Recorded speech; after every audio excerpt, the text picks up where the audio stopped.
It was January 1908, and the streets of Philadelphia were black as tar.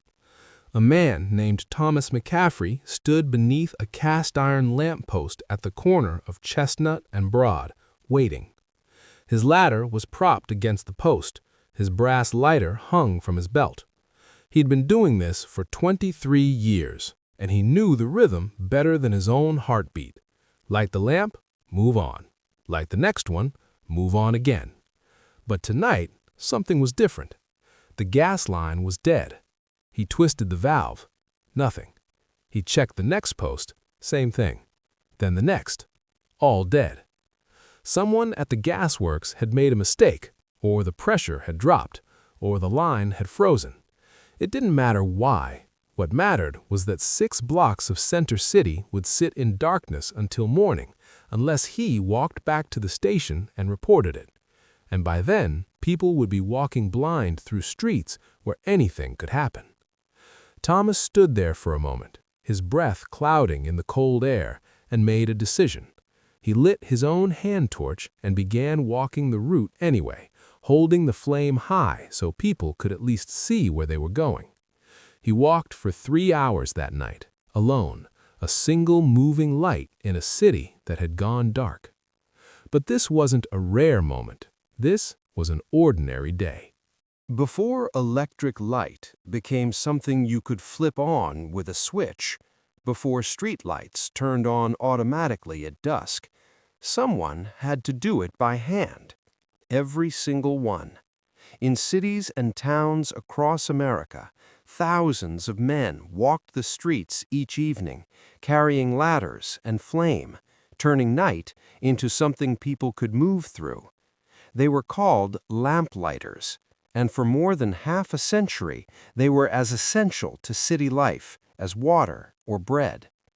They worked in every major city: New York, Boston, Chicago, Baltimore, Philadelphia, San Francisco, Cincinnati, St. Louis. Any place with gas lamps needed someone to light them, and by the 1880s, that meant nearly every paved street in America. Some cities had hundreds of lamplighters. New York employed over 400 at the peak. Philadelphia had more than 200. Even smaller cities like Hartford or Providence had dozens. The job existed because darkness was dangerous. Without light, streets became impassable. Crime increased. Commerce stopped. People stayed indoors. A city without light was a city that couldn't function. This wasn't theory. Cities had learned this the hard way in the decades before gaslighting became common. In the 1820s and 1830s, when most streets were still lit by whale oil lamps, or not at all, urban crime rose sharply after sunset. Robbery was common. Assault was frequent. Women didn't walk alone after dark, and men traveled in groups. The arrival of gaslighting in the 1840s changed everything. Crime dropped. Businesses stayed open later. Social life expanded into the evening hours. But gas lamps didn't light themselves. The infrastructure was impressive. Miles of underground pipes, cast iron posts every 50 to 100 feet, glass mantles that had to be kept clean, valves that had to be opened and closed. The entire system required constant human attention, and that attention came from the lamplighters. They made it possible for everything else to happen. They didn't build the lamps. They didn't lay the gas lines. They didn't decide where the posts would go. But every evening, they made sure the system worked, and every morning, they came back to turn it all off. Most of them were older men. Some had been soldiers. Some had worked in factories or on docks until their bodies gave out. Some had been carpenters or blacksmiths whose hands no longer held tools steady. The job didn't require strength, just reliability. You had to show up. You had to be on time. You had to know your route well enough to walk it in fog or rain or snow. The city gave you a ladder, a lighter, and a list of streets. After that, you were on your own. The pay was steady but not generous. In most cities, a lamplighter earned between $12 and $18 a week, depending on how many lamps he serviced. That was enough to rent a room in a boarding house and eat regularly, but not much more. In 1890, $12 could get you a small room with heat, 3 meals a day at a cheap restaurant, and maybe enough left over for tobacco or a Sunday beer. It wasn't prosperity, but it was security. And for men who'd known poverty or unemployment, security was enough. Some men supplemented their income by doing small repairs during the day. Others ran errands for shopkeepers or helped unload delivery wagons. A few became neighborhood fixtures, known for carrying messages or keeping an eye on vacant properties. But most just accepted that this was the work, and the work was enough. They weren't glamorous. They weren't celebrated. No one wrote songs about them. No one painted their portraits. But every person who walked home after dark relied on them. Every shopkeeper who stayed open past sunset. Every carriage driver navigating narrow streets. Every mother looking out a window to see if her children were coming up the block. The lamplighter made all of that possible. The work existed in that strange space between visibility and invisibility. Everyone saw the lamps. No one saw the man who lit them. He was part of the city's machinery, as essential and as overlooked as the water pipes beneath the street, or the bricks in the buildings. People noticed when the lights didn't come on. They never noticed when they did. And every morning it began the same way. Most lamplighters started their route around 4:30 in the morning, while the city was still asleep. The morning shift wasn't about lighting, it was about extinguishing. Every lamp that had burned through the night needed to be turned off before dawn, or the gas would keep flowing and the city would waste money. Waste was unacceptable. The gas company tracked consumption carefully. They knew how much gas each district should use. If the numbers ran high, they investigated. And if they found a lamplighter was leaving lamps burning, he'd be fined. Do it twice, and you'd be looking for new work. The tools were simple. A ladder, usually wooden, 6 or 8 feet tall. Some lamplighters inherited their ladder from whoever had the route before them. Others bought one from a hardware shop and carried it until the wood splintered. The ladder was your responsibility. If it broke, you replaced it. If someone stole it, you bought another one. The gas company didn't provide equipment beyond the initial issue. You also carried a brass lighter. It looked like a small lantern with a long handle and a wick that stayed lit as long as you kept it sheltered from the wind. The flame was small but steady, and you could use it to light dozens of lamps before it needed to be refilled. Some men carried a spare can of lamp oil. Others just made sure they started each shift with a full reservoir. Running out of fuel halfway through a route meant walking back to refill, and that meant falling behind schedule. There was also a small wrench for adjusting valves. Over time, the brass fittings would loosen or corrode, and the gas flow would become uneven. A tight valve meant the lamp burned dimly. A loose valve meant it burned too hot and cracked the glass mantle. You learned to feel the resistance when you turned the valve and adjust it until the pressure was right. No one taught you this. You learned by doing it wrong and watching what happened. Most men also carried a rag for wiping soot off the glass mantles. Gas lamps burned cleanly when they were maintained, but after a week or two, carbon would build up on the inside of the glass.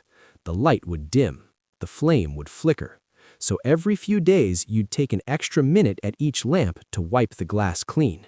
It wasn't required, but good lamplighters did it anyway. It was a matter of pride. In winter, the work was brutal. The air was cold enough to burn your lungs.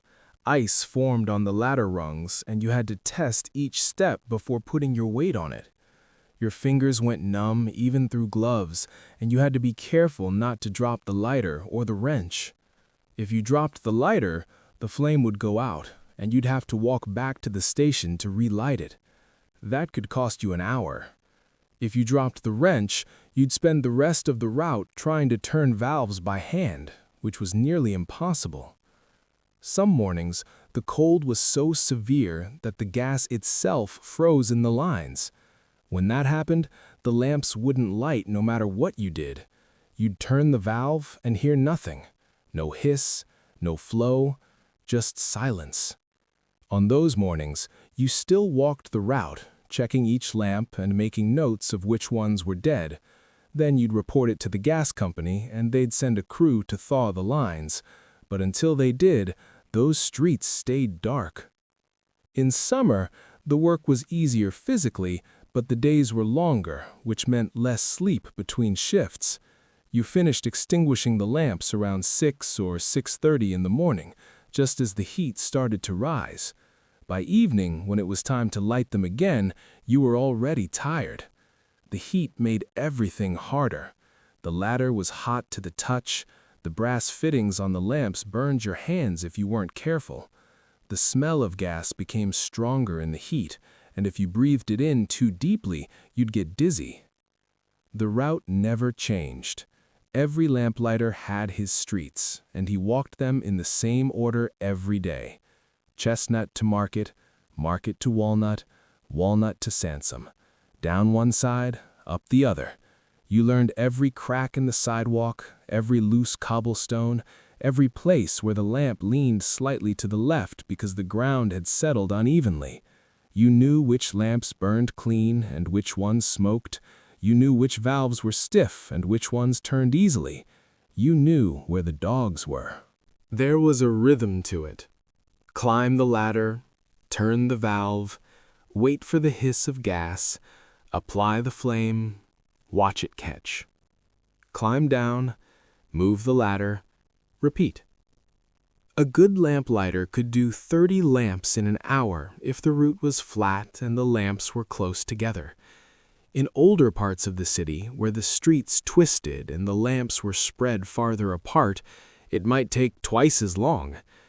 Some routes included alleys or courtyards where the lamps were harder to reach. Those took extra time. People barely noticed you. A few early risers might nod as they passed, deliverymen making their rounds, bakers opening their shops, street sweepers pushing their carts. But most of the city was still asleep. You worked in near silence, with only the sound of your own footsteps and the faint hiss of gas to keep you company. It wasn't lonely, exactly. It was solitary. And for some men, that was the appeal. You didn't have to talk to anyone. You didn't have to explain yourself. You just did the work.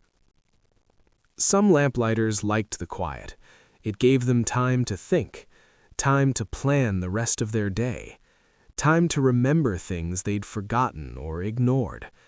Others found the silence oppressive. It left too much room for worry, too much room for regret. But either way, the work continued. You climbed the ladder, you turned the valve, you moved on.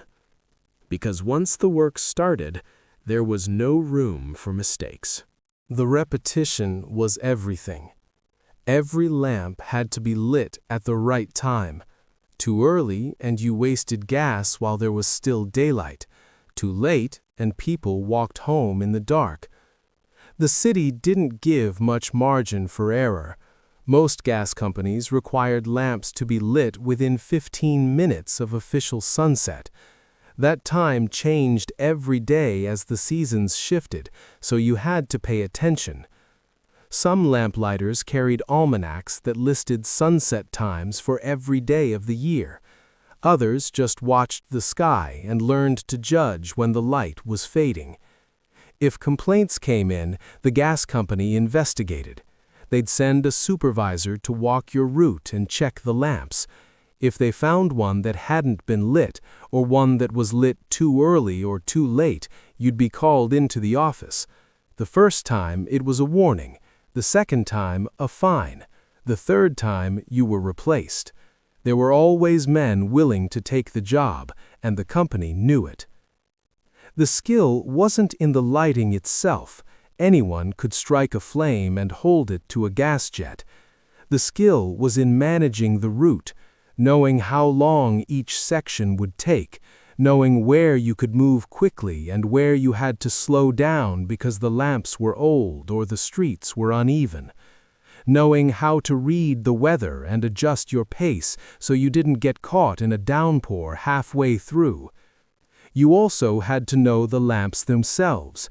Each one had its own personality. Some lit smoothly every time. The gas flowed evenly, the flame caught immediately, and the light was steady. Others sputtered and required coaxing. You'd turn the valve and hear gas flowing, but when you applied the flame, nothing happened. Or the flame would catch and then die a moment later. On those lamps, you learned to adjust the valve slightly, wait a few seconds for the pressure to stabilize, and then try again. Some mantles cracked easily and needed frequent replacement.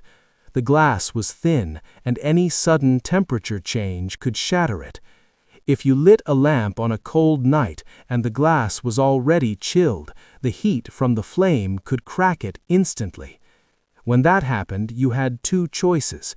You could leave the lamp unlit and report it, which meant the street would be dark until the repair crew arrived, or you could light it anyway and hope the flame stayed contained.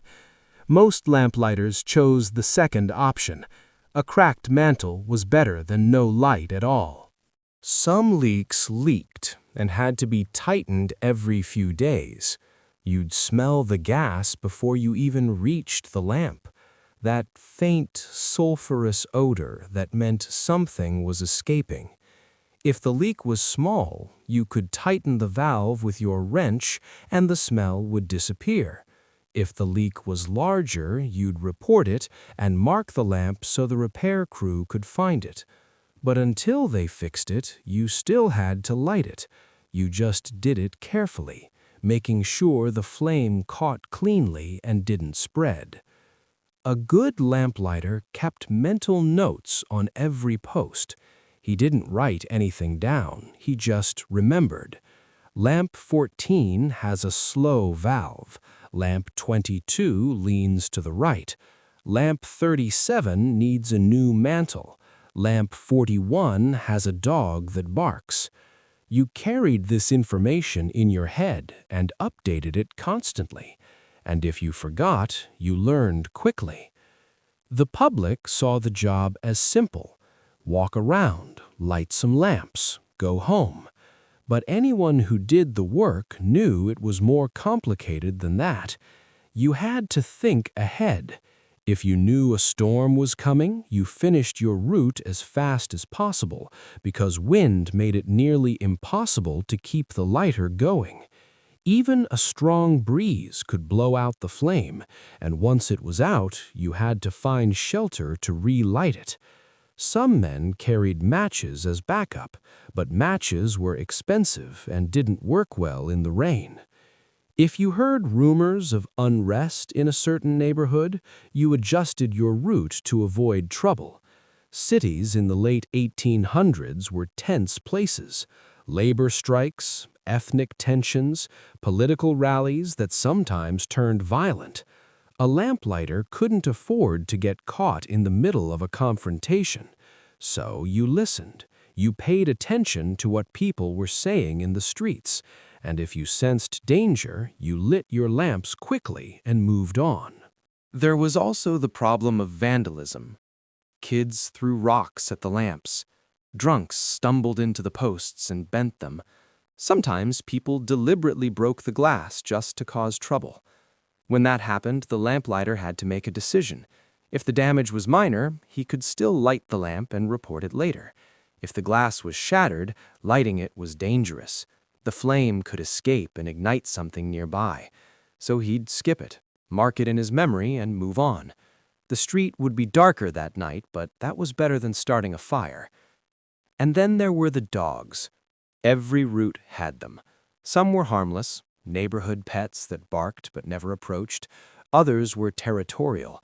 They'd charge at you the moment you stepped onto their block. You learned which yards to avoid and which alleys were safe. You learned to carry a stick, not to hit anything, but to make noise so the dogs knew you were coming. You learned not to run, because running made you prey. You just kept walking, kept your pace steady, and trusted that most animals would leave you alone if you didn't threaten them. The hardest part wasn't the physical labor, it was the consistency. You couldn't have an off day. You couldn't decide you were too tired or too sick or too cold. The lamps had to be lit, every evening, every morning, no exceptions. And if you missed even one shift without permission, you risked losing the job entirely. Some men worked through illness. They walked their routes with fevers, with coughs, with injuries that should have kept them in bed. They couldn't afford to miss a day. The gas company didn't offer sick leave. If you didn't work, you didn't get paid. And if you didn't show up, someone else would take your place. So you showed up. You walked your route. You did the work. And most days, everything went smoothly. The lamps lit, the streets glowed, the city moved through the night without incident. Most days passed quietly, until one didn't. The worst part of the job wasn't the lighting. It was the waiting. Between the morning shift and the evening shift, there was a stretch of 6 or 7 hours with nothing to do. Some men went home and slept. Others picked up side work. A few just wandered. The job paid by the route, not by the hour, so how you spent the middle of the day was your own business. But the waiting wore on you. You couldn't go too far. If something went wrong with the lamps, the gas company expected you to be available. If a supervisor wanted to inspect your route, you had to be ready to walk it with him. So you stayed close. You found a bench in a park.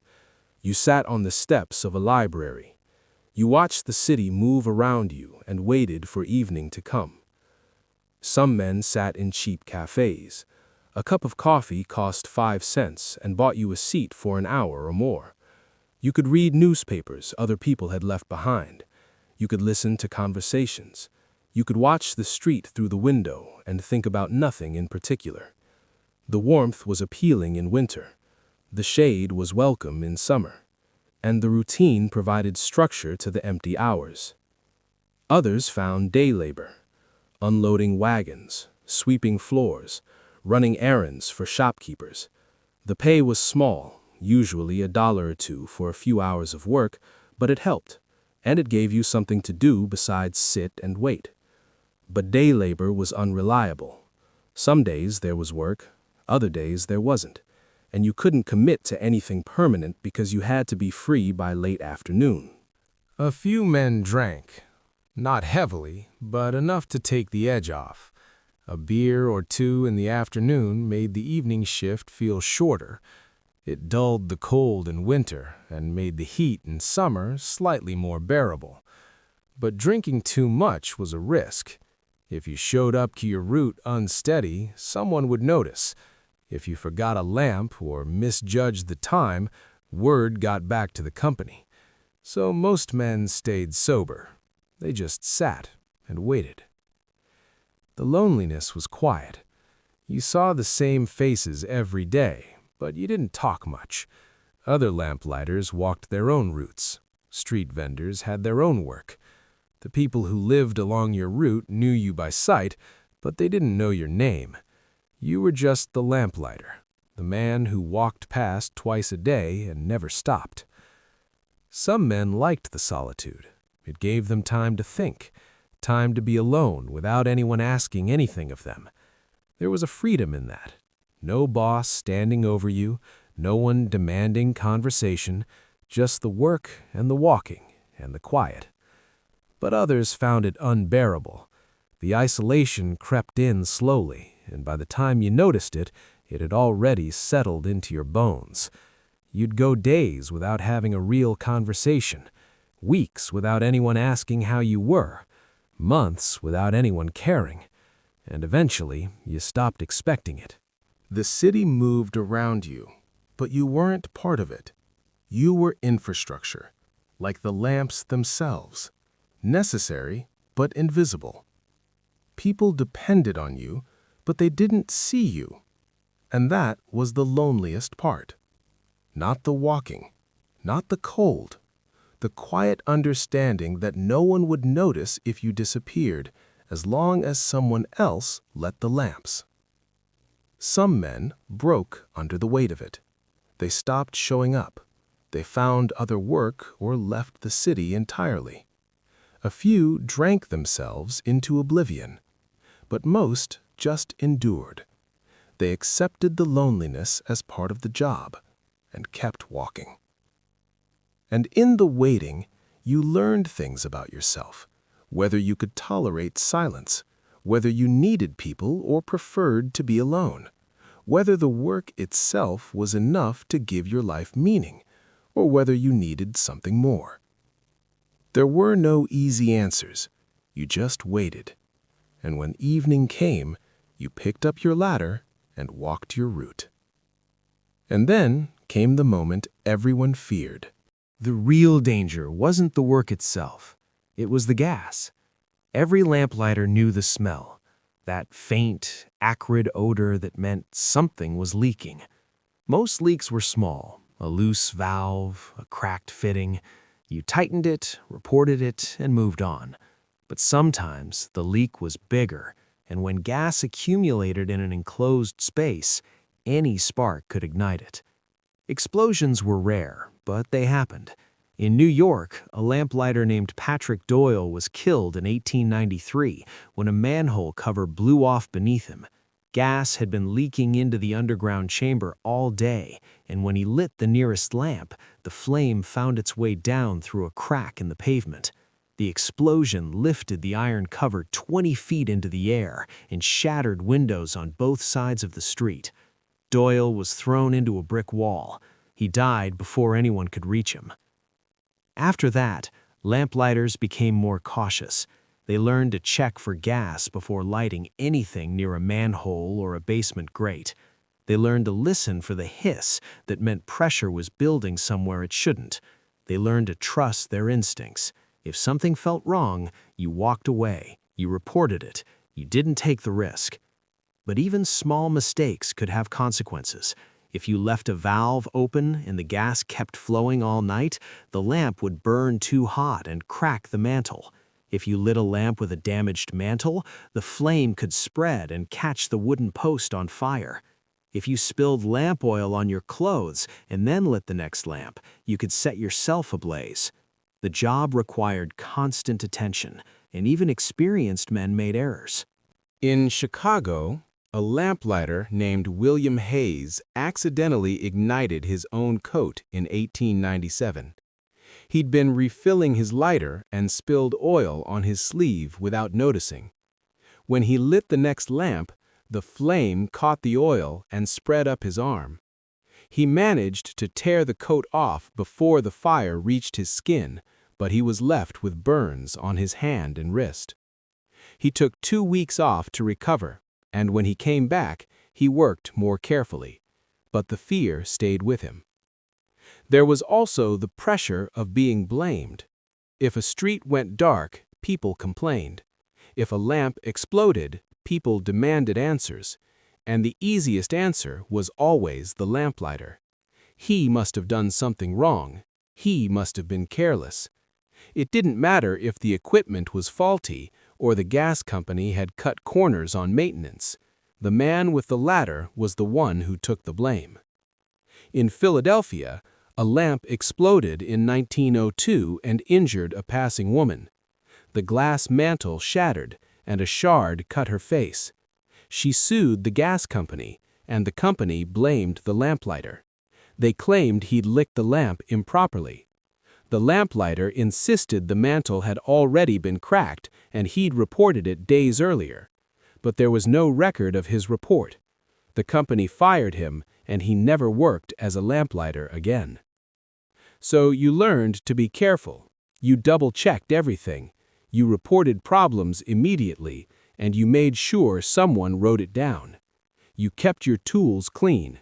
You followed the route exactly as it was written.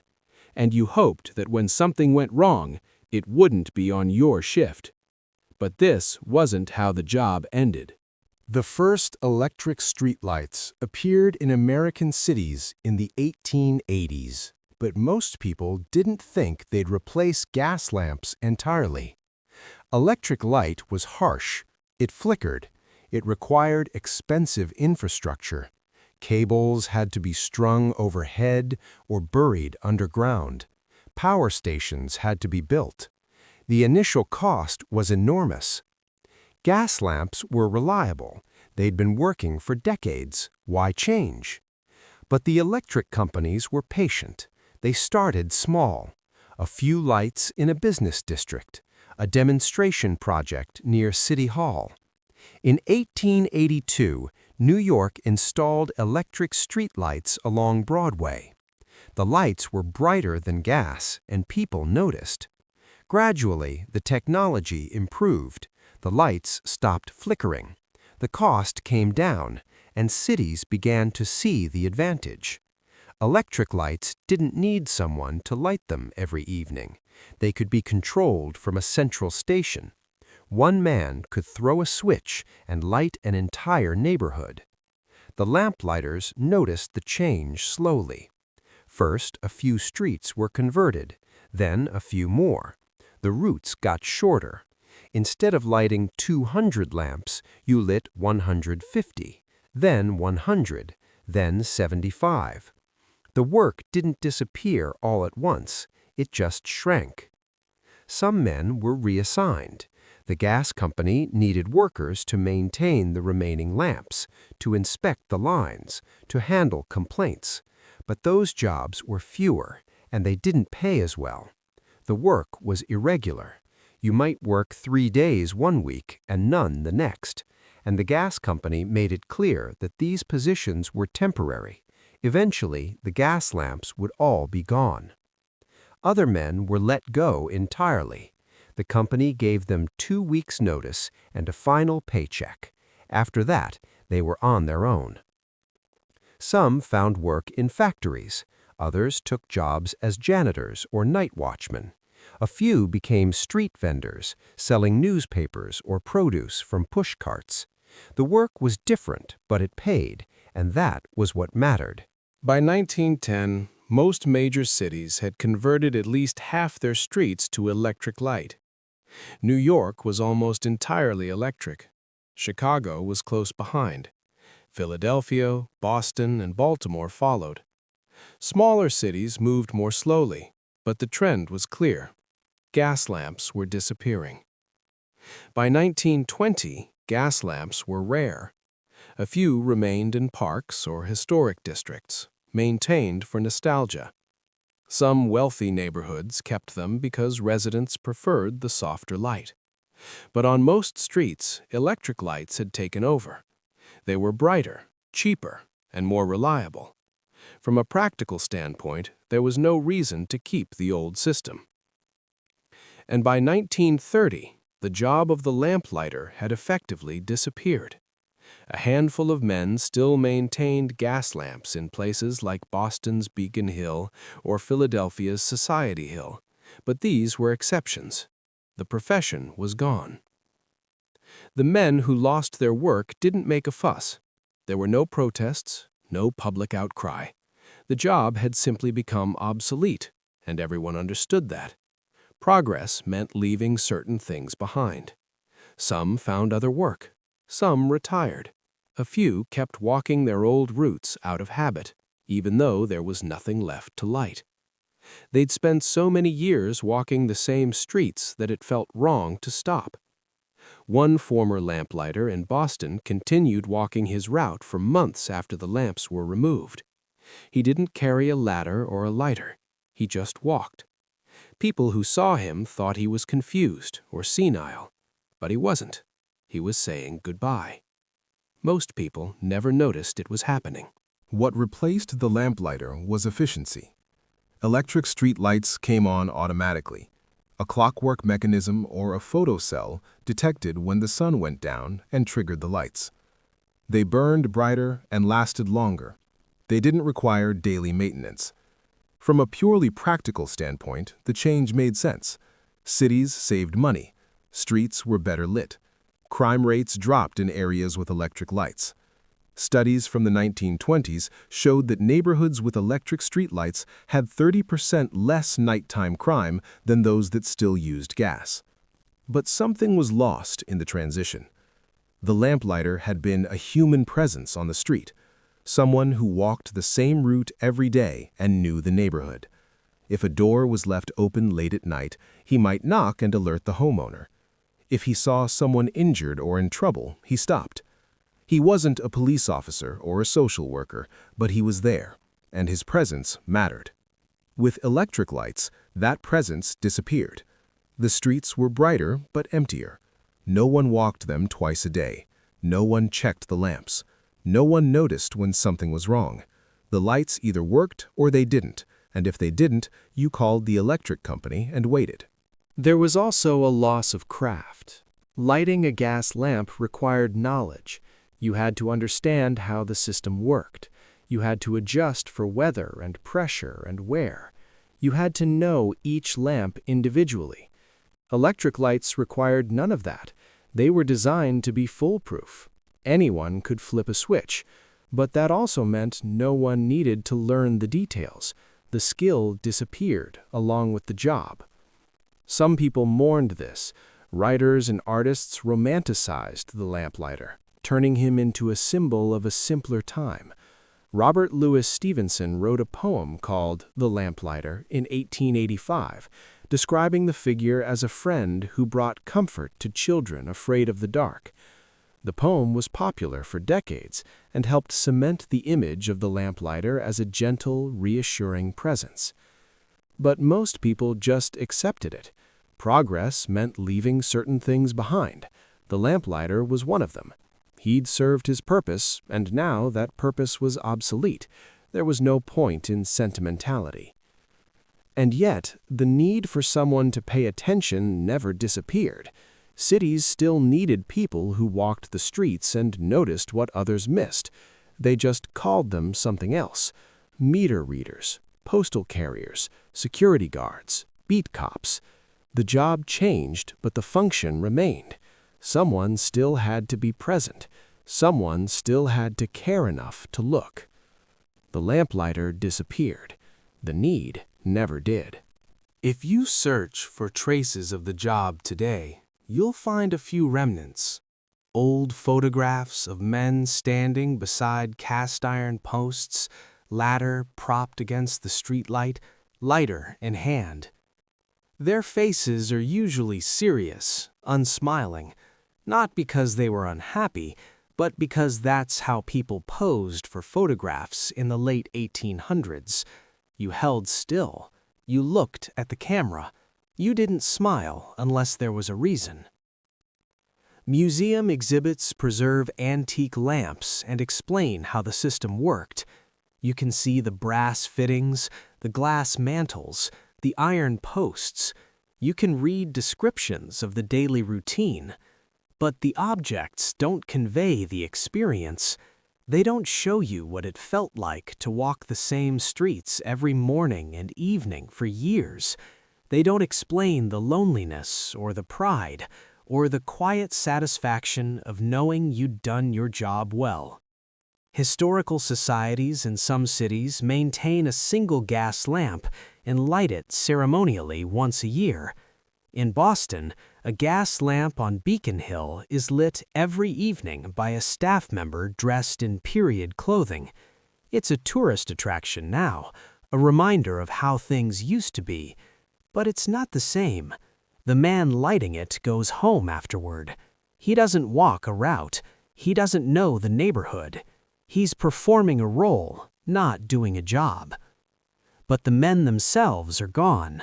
The last professional lamplighters in America retired in the 1950s, when even the smallest towns had converted to electric light. A few hobbyists kept the tradition alive, maintaining gas lamps in private gardens or historic properties. But as a profession, as a way of making a living, it ended decades ago. What remains is the memory. The image of a solitary figure walking the streets at dusk, carrying light into the darkness. It's an image that persists because it speaks to something fundamental. The idea that someone, somewhere, was responsible for making sure the city didn't go dark. That someone cared enough to show up every day, no matter the weather, no matter how tired they were, and do the work. The job didn't require heroism, it required consistency. And for more than 50 years, thousands of men provided that. They walked their routes, they lit their lamps, they kept the city alive at night. We don't do things that way anymore. We've automated the work. We've made it more efficient. We've removed the need for human hands to touch every streetlight every evening in every city across the country. And in doing so, we've gained convenience and reliability.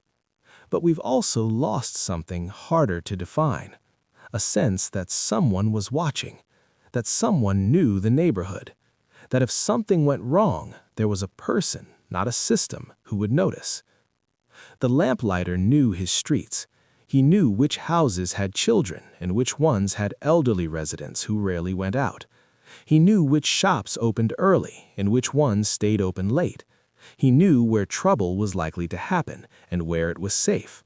And if something seemed off, he paid attention. That knowledge disappeared with the job. Electric lights don't notice anything. They just burn. Sometimes, late at night, when the street lights flicker or fail, you can almost imagine what it was like. The sound of footsteps on cobblestones, the hiss of gas, the soft glow of a flame catching in the darkness, the quiet presence of someone who cared enough to be there. And for a moment, you understand why the job mattered. Not because the lamps were important, but because the person lighting them was there.